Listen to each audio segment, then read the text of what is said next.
하나님이 우리에게 당신을 어떠한 분으로 말씀하셨는가에 좀 초점을 맞추려고 그래요. 그러면 이 본문은 그는 반석이시니 그가 하신 일이 완전하고 그의 모든 길이 정의롭고 진실하고 거짓이 없으신 하나님이시니 요 말을 우리가 함께 알아가려고 합니다. 그는 진실하고 거짓이 없으신 하나님이라는 거예요. 이 본문의 말씀만을 저희가 오늘 좀 보려고 하는데요.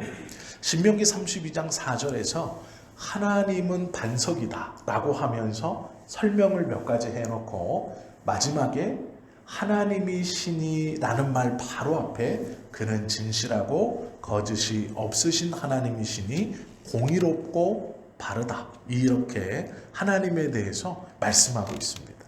이것은 하나님의 참되심, 하나님의 진실하심을 보여주는 그러한 구절이죠. 우리가 웨스트민스터 서요리 문답이 강해가 아니고 왜 해설이라고 하냐면 약 한 3년 전에 저희가 웨스트민스터 서요리 문답을 함께 봤습니다. 1문부터 마지막 문까지 다 보았죠. 그리고 성경 공부를 할 때도 이 웨스트민스터 서요리 문답을 함께 이렇게 배워서 신앙의 도리를 하면서 함께 배워왔죠. 그런데 이 웨스트민스터 서요리 문답이 굉장히 은혜롭고 중요한 것은 예수님이 누구인가, 하나님이 누구인가에 대해서 가장 잘 설명하고 정리해 놓은 그러한 책이기 때문에 그렇습니다. 왜 이걸 해설이라고 하느냐? 웨스트민스터 서요리 문답의 질문과 답을 하는 것이 아니라 그 질문에 나와 있는 성경, 하나님, 예수님, 성령님, 또 사람, 하나님의 나라 이런 여러 주제에 대해서 자세하게 성경의 본문을 쫓아서 하나하나 배워가기 때문에 해설이라고 하는 것입니다. 우리가 주일에 하나님의 성호에 대해서 주일 오후에 함께 배우죠. 이제 이번 주가 마지막 9번째입니다. 그러면 이제 하나님의 성호, 성경에서 여호와 앞에 또 여호와 뒤에 붙여져 있는 하나님의 성호는 9가지로 이제 끝이 납니다. 하나님의 성호는 말씀드린 것처럼 하나님의 속성과는 다른 거예요. 하나님의 속성은 일반 은총 가운데 모든 믿는 자와 믿지 않는 사람에게 은혜를 베풀고 우리와 저들을 이 땅에서 살아가는 모든 사람에게 끼쳐지는 하나님의 은혜요, 하나님의 성질이 속성이고, 하나님의 성호는 그 일반 은총 가운데 살아가는 하나님이 창조한 모든 이 피조 세계에서 살아가는 모든 사람들 중에 하나님의 기뻐하심에 따라 선택된 구원받은 사람들이 자신의 믿음의 길을 걸어가면서 어떠한 특정한 사건이나 어떠한 특정한 일에서 하나님의 성호를 부르며 그 하나님을 찾을 때 응답해 주시겠다라는 것이 성호입니다. 그러기에 성호는 믿는 사람들에게 하나님이 보여주신 9가지 당신의 이름 앞에 붙여지는 거룩한 칭호이고, 이 속성은 모든 믿는 자와 믿지 않는 자에게 하나님이 베풀어 주시는 그러한 은혜의 바탕이 무엇인가, 그것을 우리가 지금 보고 있는 겁니다.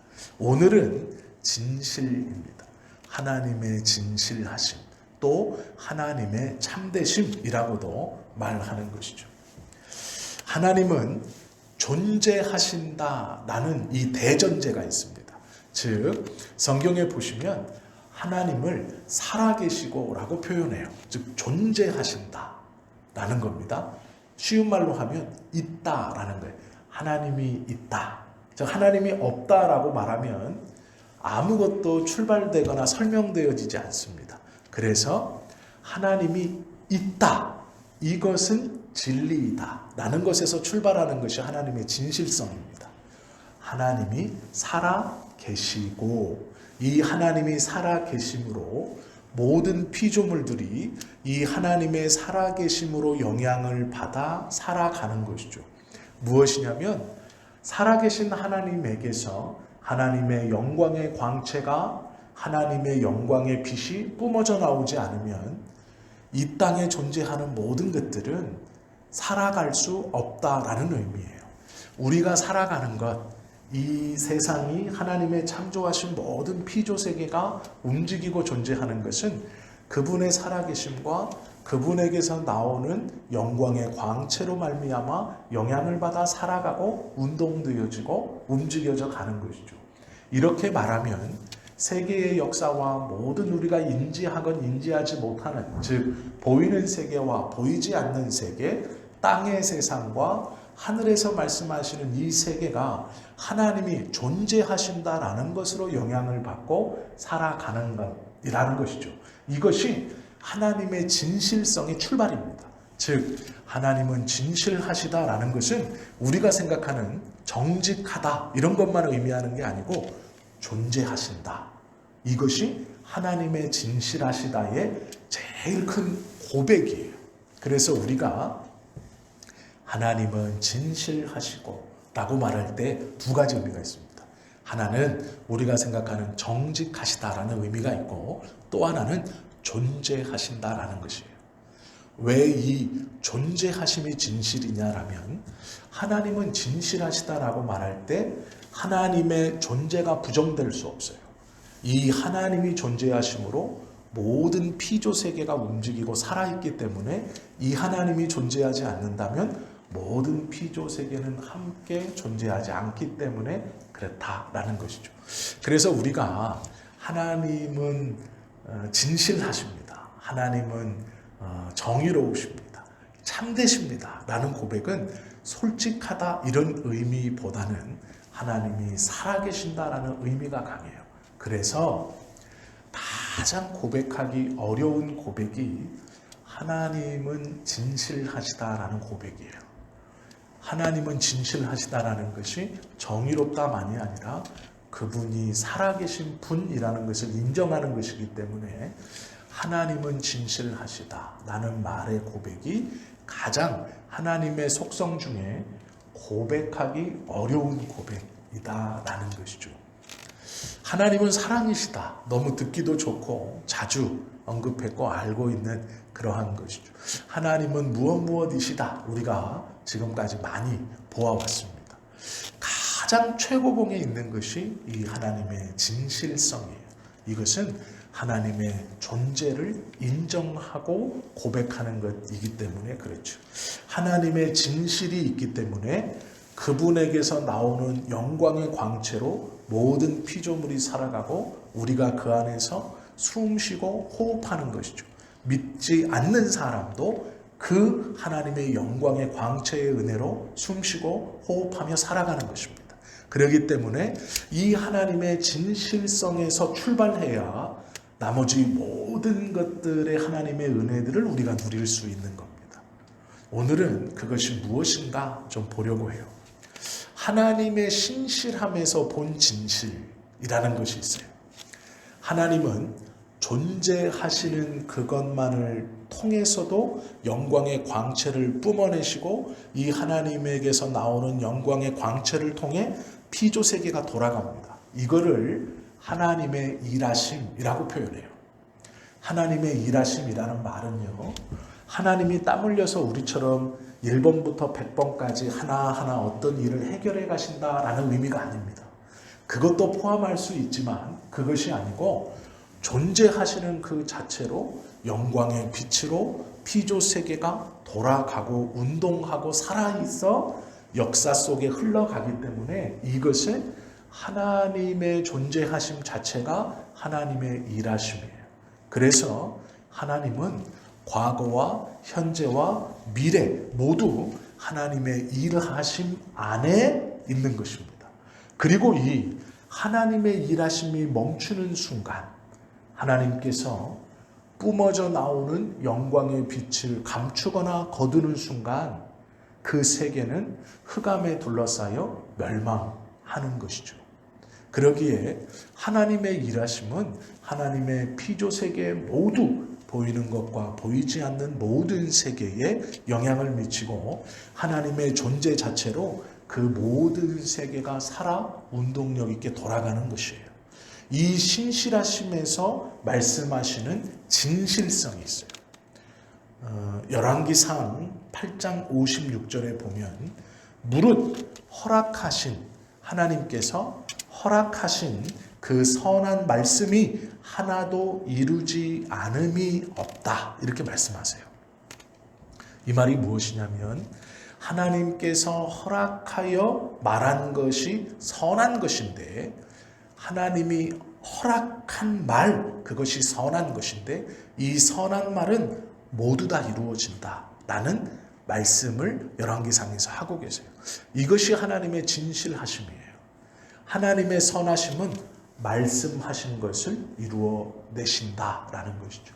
이루어 가신다. 이것이 하나님의 일하심이죠. 우리는 이 하나님의 말씀을 통해 일하시는 이 언약, 이 일하심의 은혜를 받은 사람들이에요. 왜 그러냐면 우리의 구원이 우리가 어떠한 행위를 믿어서가 아니고 어떠한 무엇을 믿어서가 아니에요. 하나님께서 허락하신 선하신 말씀으로 우리의 구원을 말씀하셨고 그 말씀을 이루으셨기 때문에 우리는 이 하나님의 일하심 속에 우리의 구원이 보증되는 거예요. 그리고 이 하나님의 일하심이 영원할 것이기 때문에 우리의 구원의 보증도 영원한 것입니다. 그렇기 때문에 이 하나님의 일하심에 보증된 우리의 구원을 우리의 말이나 우리의 행위나 우리의 어떠한 것으로 오염시키거나 가감하거나 뺄 수 없다라는 것이 성경의 가르침이에요. 그렇기 때문에 우리의 구원은 하나님의 일하심이 영원한 우리의 구원의 보증도 영원하신 것이죠.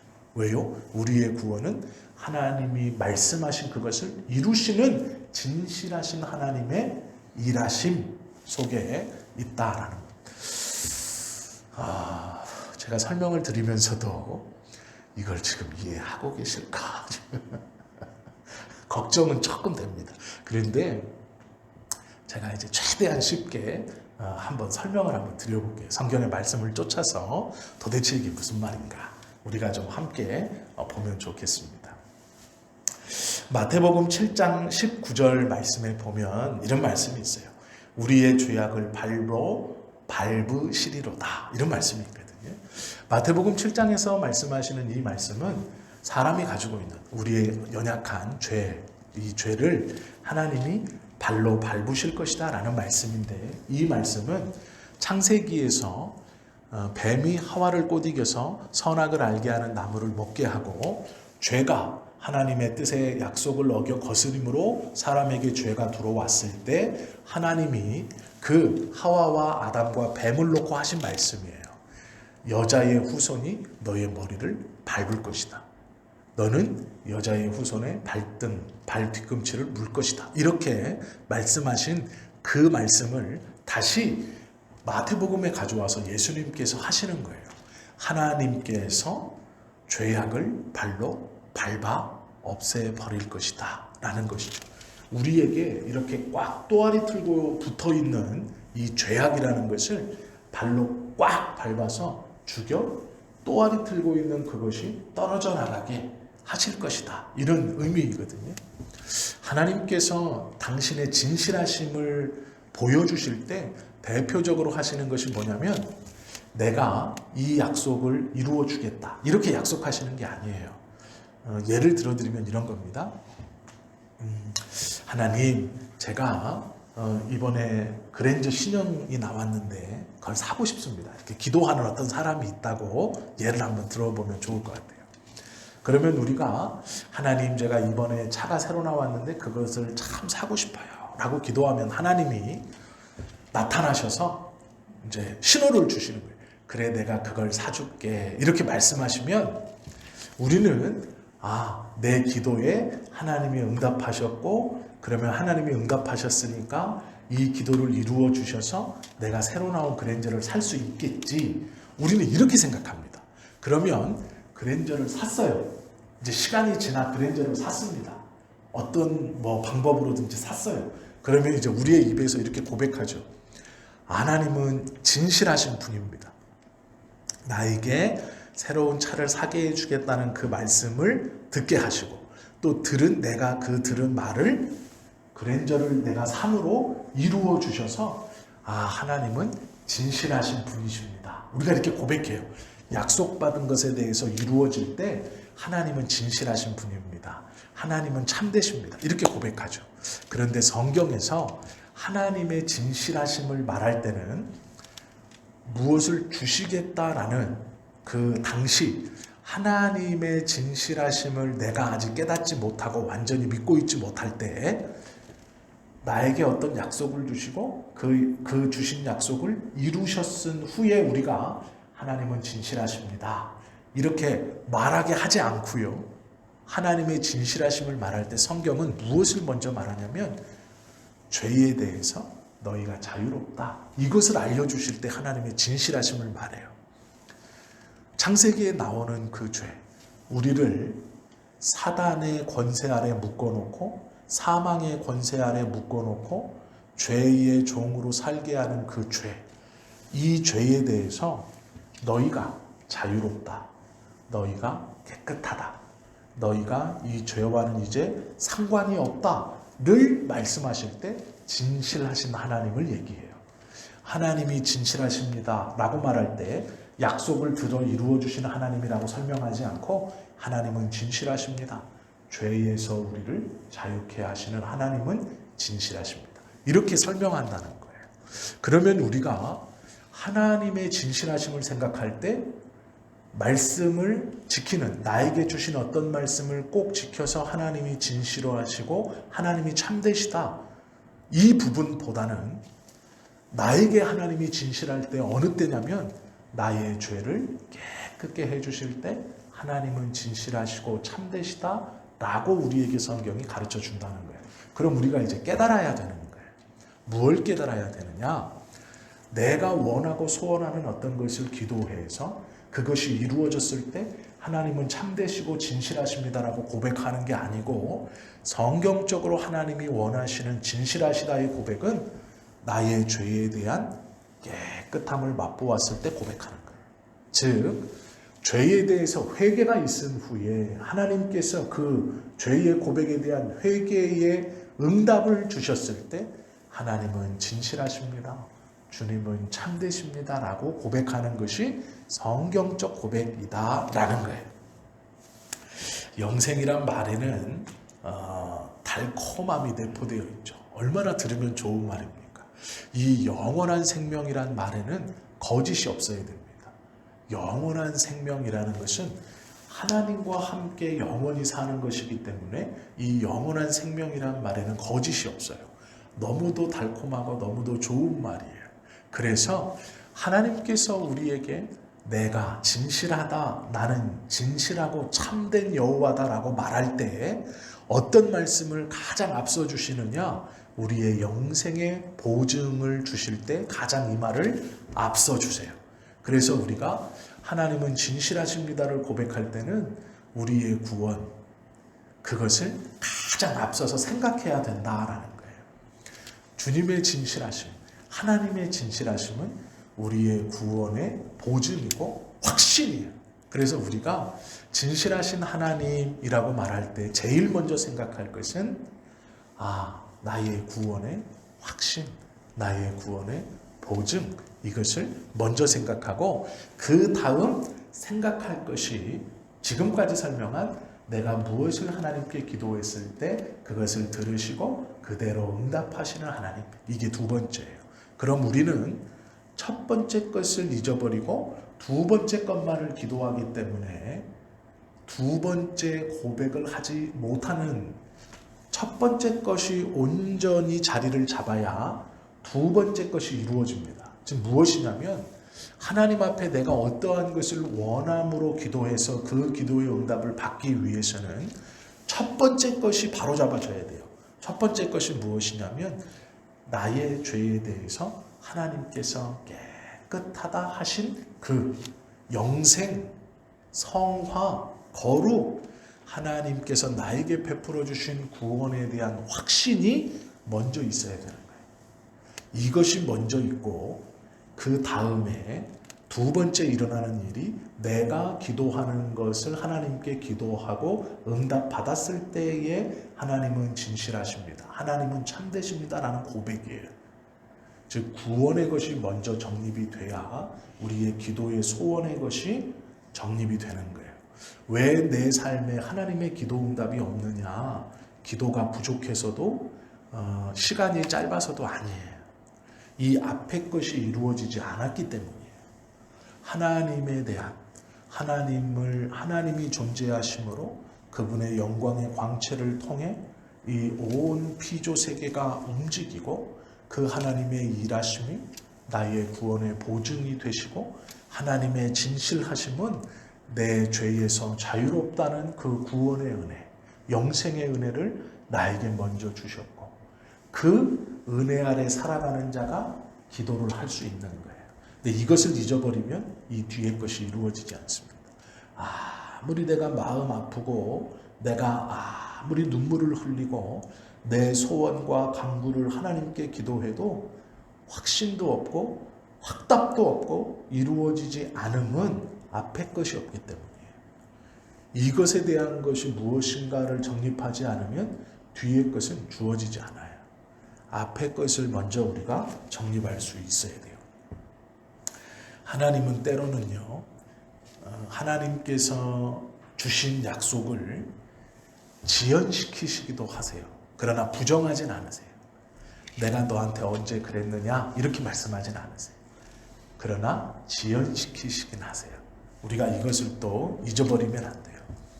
하나님의 약속의 말씀은 씨앗으로 우리의 삶에 떨어져 있어 그것이 내가 원하는 시간에 싹을 틔어 자라 열매를 맺는 게 아니고 내가 원하지 않았던 한참 뒤에 지연되어 열매를 맺어 우리에게 그것을 줄 수 있다는 거예요. 그러나 부정하심은 없다라는 거예요. 또 이런 게 있어요. 가장 중요한 게 뭐냐면 우리의 입장에서는 좀 힘들고 불편한 것이 뭐냐면 하나님의 진실과 참되심을 이야기할 때 그분에 대해서 우리가 공의로우시고 바르시도다라는 것을 고백할 때 조금 받아들이기 힘든 게 뭐냐면 현세에 주실 것을 내세로 바꾸어 주신다라고 말하실 때가 종종 있다는 겁니다. 이게 무슨 얘기냐면 이 땅에서 무엇인가를 달라고 하나님께 기도했어요. 꼭 필요한 것이고 있어야 할 것이고 바로잡아져야 될 것 같아요. 그래서 열심히 기도했습니다. 그래서 하나님 앞에 그것을 받은 것으로 믿고 또 그것에 대한 증거를 가지고 삶을 살았습니다. 그런데 문제는 내 눈앞에 보이는 것이 하나님의 약속의 어떠함이 아니다라는 거예요. 우리는 이제 당황스럽죠. 하나님의 분명한 말씀도 있었고 내가 확신도 있었고 그 뜻을 쫓아 살아가며 하나님이 그렇게 쫓아 살아갈 수 있도록 이적과 기적도 보여주셨고 내 안에 믿음을 성장케 하셔서 인내하면서 지금까지 왔는데 왜 이때 주셨던 응답의 확신이 지금 내 삶이 이만큼 왔는데도 왜 이루어지지 않을까? 그것이 내 눈에 또 내 이 환경에 오지 않을 때 우리는 당황하죠. 그런데 그때 하나를 조금 더 생각해 보셔야 돼요. 그게 무엇이냐면 시편 85편 12절 말씀처럼 여호와께서 더 좋은 것을 주시리니 라는 말씀이에요. 이게 뭐냐면요. 아브라함이 받은 약속의 말씀은 너의 후손이 바닷가의 모래알처럼 하늘의 별처럼 많아질 거라는 것이었어. 너에게 약속의 땅이 너에게 주어진다는 것이었습니다. 이건 분명히 물질 세계입니다. 자녀는 셀 수 있어요. 땅도 측량할 수 있습니다. 저 아무리 넓은 땅이라도 시간을 내어 걸어가면 이게 물질이기 때문에 끝을 볼 수 있어요. 아브라함에게 약속해 주신 가나안 땅이 아브라함 개인에게는 엄청나게 넓은 땅이지만 그 땅은 측량할 수 있어요. 시간의 문제이지. 자손도 마찬가지입니다. 자녀가 몇 명인가? 이건 눈으로 보이는 거예요. 그런데 바닷가의 모래알 같이 셀 수 없을 것이다. 하늘의 별과 같이 셀 수 없을 것이다. 많이는 있지만 분명히 카운트가 가능한 겁니다. 넓기는 하지만 분명히 사이즈가 정해져 있는 거예요. 왜요? 물질 세계이기 때문에 그래요. 그런데 아브라함이 이 분명하게 받은 물질 세계의 축복을 가지고 출발합니다. 그런데 그가 죽을 때까지 그 약속의 말씀을, 그 물질 세계의 그 말씀을 다 누리고 다 보고 다 경험하고 다 세어보고 다 측량하고 죽느냐? 그렇지 않아요. 자신의 부인을 묻을 수 있는 막벨라 굴 땅덩어리 하나를 샀어요. 약속의 땅인데 그것도 돈 주고 샀습니다. 자신의 후손은 이삭 하나예요. 거기서 조금 더 지나면 아들 둘만 더 나와요. 그러니까 자기로 말하면 손자 둘만 나와요. 하나님께서 분명 물질의 세계에 속한 이 현세의 약속을 허락하셨는데 그 현세의 약속이 아브라함의 삶의 끝에서까지도 이루어지지 않는다는 거예요. 내세의 삶으로 그것을 바꾸어 주신다라는 거예요. 이때 이제 우리는 혼란스럽습니다. 내가 분명히 받았고 그 약속을 응답을 확실히 받았고 이적과 기적도 체험했고 그 약속을 붙들고 분명한 신앙의 삶을 살아왔는데 왜? 이제 나의 육신의 삶이 거의 마지막까지 왔고 끝까지 왔는데 분명히 물질적, 현세적으로 약속하신 하나님의 약속의 말씀과 은혜와 복이 왜 이루어지지 않는가? 우리는 혼란스럽죠. 그런데 하나님의 약속은요, 더 좋은 것을 주실 것이다. 현세에 주신 이 물질적 약속을 내세에 영적인 것으로 바꾸어 주시기도 하신다라는 거예요. 이것을 인정해야 됩니다. 이것을 인정하지 못하면 진실하신 하나님을 고백할 수 없어요. 첫째는 진실하신 하나님은 하나님이 계신다, 존재하신다라는 것이고요. 두 번째는 이 진실성에는 우리의 구원이 담보되어 있다는 거예요. 그리고 하나님의 진실성에는 약속의 어떠한 현재의 이루심보다 더 좋은 것을 주시는 내세로 바꾸어 우리에게 주실 수도 있다는 거예요. 쉬운 문제는 아닌데 이것이 성경에서 말씀하시는 하나님의 진실을 이야기할 때 나와 있는 내용들이에요. 우리가 믿음으로 하나님이 진실하십니다, 하나님이 참되십니다라고 고백할 때 이 받아들이기 어려운 것들을 고백한다라는 의미가 함께 있는 거예요. 그렇기 때문에 하나님이 참되시다, 하나님이 진실하십니다는 쉬운 고백이 되지 않죠. 진실한 말은 외식과는 상반되는 거예요.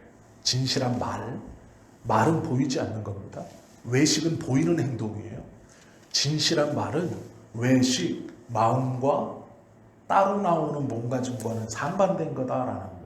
이걸 기억하셔야 됩니다. 진실한 말, 하나님께서 참되시고 그분의 말씀을 이루어 가신다면 우리의 삶이 마음과 행동이 따로 있다면 그건 하나님의 진실하심 부정하는 거예요. 하나님의 진실하심과 상관이 없는 거죠. 정확히 말하면 하나님의 말씀과는 상관이 없는 거예요. 둘 중에 하나는 잘못된 겁니다. 마음이 잘못됐든지 행동이 잘못됐든지. 하나님은 진실하십니다 라고 말하는 사람이 그 하나님의 말씀을 믿고 있다는 사람이 외식으로 살아간다면 마음이 잘못됐든지 행동이 잘못됐든지 행동을 고치든지 마음을 고쳐야 돼요. 행동이 하나님 보시기에 좋지 않다면 행동을 고쳐야 하고 마음이 하나님 보시기에 좋지 않다면 마음을 고쳐야 하는 거예요. 몸은 예배의 자리에 와 있고 하나님의 뜻에 따라 살아있고 기도하는 사람이고 찬양의 자리에 있고 하나님의 은혜 아래 있지만 그 마음이 세상의 것에 쫓아 있거나 하나님의 뜻에 어긋나거나 그 마음에 성령님의 인도하심에 대한 삶의 9가지 열매가 없거나 그 마음에 하나님의 말씀이 아닌 하나님의 진실과 살아계심이 아닌 다른 것이 차 있다면 행동이 아니라 마음을 고치는 거예요. 그리고 반대의 경우라면 나는 정말로 하나님을 믿고 있고 하나님의 뜻대로 살아가려고 하는 니고데모와 같은 마음이 있다면 행동을 고쳐야 되는 거예요. 이것을 우리가 좀 기억할 때 하나님의 진실하다, 하나님이 참되시다라는 것을 알 수 있죠.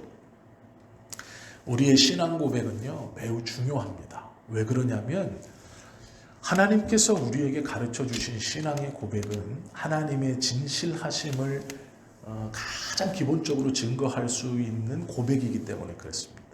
그래서 대표적인 것이 사도의 고백들이라 해서 이 사도신조라고 부르는 사도신경, 그리고 예수님이 알려주신 주기도문, 이것은 기도이며 신앙 고백이며 그 안에는 하나님의 살아계심과 진실하심을 바탕으로 고백되어지는 거예요.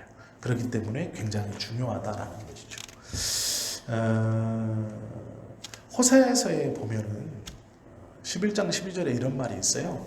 에브라임은 거짓으로 나를 에워쌌다, 이런 말씀이 있거든요.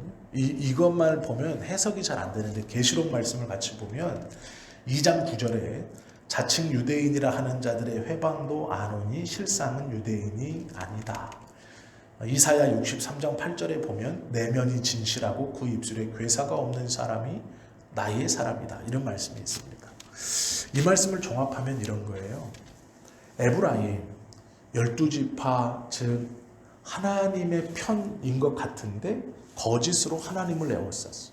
하나님의 성막을 에워싸고 또 이 유대인이라고 하는데 하나님의 뜻을 회방하면서 그들이 자칭 유대인이라고 하지만 유대인이 아닌 사람들이라고 말하고 있어. 실상은 그들은 유대인이 아니다 라고 말하고 있어.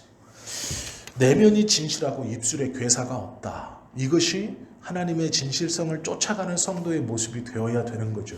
우리가 겉으로는 에브라임이고 겉으로는 믿는 사람이고 자칭 믿는 사람이지만 우리의 행실과 우리의 삶이나 우리의 표정이나 우리의 말이나 우리의 툭툭 내어뱉는 것들이 하나님의 은혜를 가리는 것이라면 그는 진짜 유대인이 아닌 거예요. 진짜 하나님의 백성이 아닌 거예요.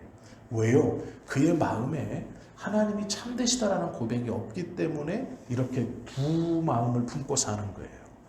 내가 믿는 자의 그룹 속에 있지만 그의 말이나 그의 표정이나 그의 행동은 다른 사람을 전혀 배려하지 않고 자신의 마음속에 있는 불평과 불만과 분노와 경험적인 이 불합리한 것들을 계속 고백하면서 다른 일은 물론 자신의 삶에 있는 성령의 음성도 입을 닫게 만드는 그러한 어리석은 믿음의 사람들의 자리에 있기 때문이죠. 하나님께서 원하시는, 하나님은 진실하다라는 것은 마음과 행동이 일치해야 되는 거예요. 예배의 자리에 있다면 하나님의 은혜를 간절히 사모하는 마음이 있어야 되는 것이고, 기도의 자리에 있다면 그 기도하는 모든 순간 하나님께서 나의 기도를 분명히 들어주신다는 마음이 있어야 되는 거예요. 단순히 내 마음의 위로를 위해서 쏟아놓을 데가 없어서 마음이 막 좀 불편하고 이런데 하나님 앞에 나와서 주님 하면 막 울컥하고 막 마음이 막 서럽고 그래서 하나님 어떡합니까? 그리고 나서 시간이 얼마 지난 후에 일어나서 걸어나가는 것. 그건 집에서 드라마 보시고 영화 보시고 감동적인 장면 보시고 눈물 흘리고 하는 똑같아요. 장소만 교회일 뿐입니다. 하나님께서 찾으시는 것은 상한 심령이라는 이 상한 심령이라는 시편 51편의 말씀은 다윗이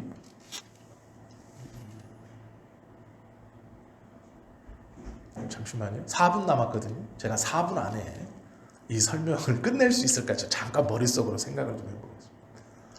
시편 51편은 다윗의 시편인데요. 하나님께서 다윗을 내 마음에 합한 자라 하셨어요. 왜 그랬냐면 다윗의 이 시편 51편의 고백 때문입니다. 다윗이 뭐라고 고백하냐면 하나님이 찾으시는 자는 상한 심령이라 이렇게 말씀하거든요. 그런데 놀라운 것은 우리는 이 다윗의 시편이 이해가 돼요. 상한 심령, 하나님 앞에 나아갈 때. 그런데 다윗의 시대에서 이거는 시대를 초월한 고백이에요. 왜 그러냐면 다윗의 시대에는 법궤가 있었습니다. 법궤가 눈으로 보였어요. 자신의 왕궁에서 고개를 오른쪽으로 돌리면 자신의 왕궁보다 조금 높은 곳에 성전이 있었고 그 성전 안에 법궤가 있었어요. 다윗은 법궤가 예루살렘 성전으로 들어올 때 우리가 알다시피 막 춤추다가 막 이게 막 너풀너풀거려서 이 자기의 첫째 부인 사울의 첫째 딸이 보고 저주해서 하나님이 그 태를 닫아버리셨잖아요. 다윗은요 법궤를 직접 본 사람이에요. 그리고 법궤가 예루살렘 성전에 들어간 이후부터 얼마만큼 힘썼냐, 제사라는 것을 엄청나게 힘썼어요. 하나님 앞에 나아가는 방법이 제사잖아요. 그 제사를 철저하게 드리기를 원했고 자신이 조금만 저기 하면 가서 제사를 드리는 거예요. 그것을 본 솔로몬도 1000번의 제사를 하나님께 드리잖아요. 왕이 되자마자. 다윗의 시대의 제사라는 건 하나님 앞에 나아가는 유일한 방법이고 하나님께 죄를 용서받는 유일한 방법이고 그 하나님이 계시는 법궤가 있는 그 앞에 나아갈 때 유일하게 나아가는 방법이 제사예요. 그런데 놀라운 것은 다윗은 시편 51편에서 그 제사가 꽉 차 있는 그 시대에 하나님 앞에 나아가는 것은 제사 외에 아무것도 없던 그 시대에 뭐라고 고백하냐면 상한 심령을 하나님이 찾으신다 이렇게 말해요. 이것은 하나님에 대한 정확한 묵상이에요. 그러면 이 묵상이 왜 나올 수 있었냐? 시편 51편을 한번 가만히 읽어보세요. 그가 고백하시는 하나님은 공의의 하나님이고 진리의 하나님이고 참되신 하나님이에요. 그가 하나님에 대한 깊은 묵상을 통해 고백하는 것은 상한 심령을 찾으신다라는 거예요. 상한 심령이 뭐예요? 자신의 구원에 대한 확신과 열망이 그 안에 있는 사람. 하나님의 구원의 은혜에 대한 보답함이 그 마음속에 없어지지 않고 있는 사람. 상한 심령이라는 것은 하나님 앞에 은혜 받기로 납작 엎드려진 사람이에요. 제사보다 제사를 드리는 사람이 아니라 상한 심령을 찾으신다라는 거죠. 다윗이 하나님을 묵상하고 붙들고 고백함은 하나님께서 내 마음에 합한 자라라고 말하는 충분한 이유가 돼요. 왜요? 그 시대를 뛰어넘는 고백을 다윗은 하고 있어요. 하나님에 대해서. 우리가 하나님의 진실하심과 하나님의 참되심을 고백할 때 우리가 생각하는 A를 기도했고 A의 응답을 주시는 이것을 뛰어넘을 수 있어야 됩니다. 성경은 그 뛰어넘음에 대해서 계속 말씀하세요. 하나님의 진실하심은 우리의 죄에 대해서 자유롭게 하시는 것이 먼저다. 우리의 구원의 보증이 먼저다. 하나님의 진실함은 무엇을 들어준다, 이루어준다, 무엇을 해결시켜준다. 그것이 아니고 우리가 이미 받은 구원으로 하나님의 진실함이 먼저 드러나고 그 구원의 기쁨을 안고 하나님 앞에 나오는 자, 그 자가 하나님 앞에 기도할 수 있고 그 기도를 통해 하나님의 진실하심과 하나님의 거룩하심과 참되심을 고백할 수 있다라는 거예요. 이것이 성경에서 우리에게 가르쳐 주시는 하나님의 진실하심입니다. 내면이 진실하고 입술에 괴사가 없는, 말의 고백을 통해 다른 이를 죽이려고 하는 의도가 없는 마음과 고백이 동일한 사람. 이것이 하나님이 진실하십니다라는 것을 고백하는 사람들의 고백이다라는 거예요. 바라고 원하기는 우리 모두가 이 하나님의 진실하심이라는 것을 온전히 깨닫고 하나님께서 원하시는 진실한 하나님의 사람들, 또 우리의 신앙 고백이 성경에서 가르쳐 주시는 그런 바른 신앙 고백이 되어서 하나님 앞에 나아가 우리의 구원의 은혜와 또 우리의 기도가 다 응답받으실 수 있는 저와 여러분 모두가 되시기를 예수님의 이름으로 축원합니다. 기도 드리십니다.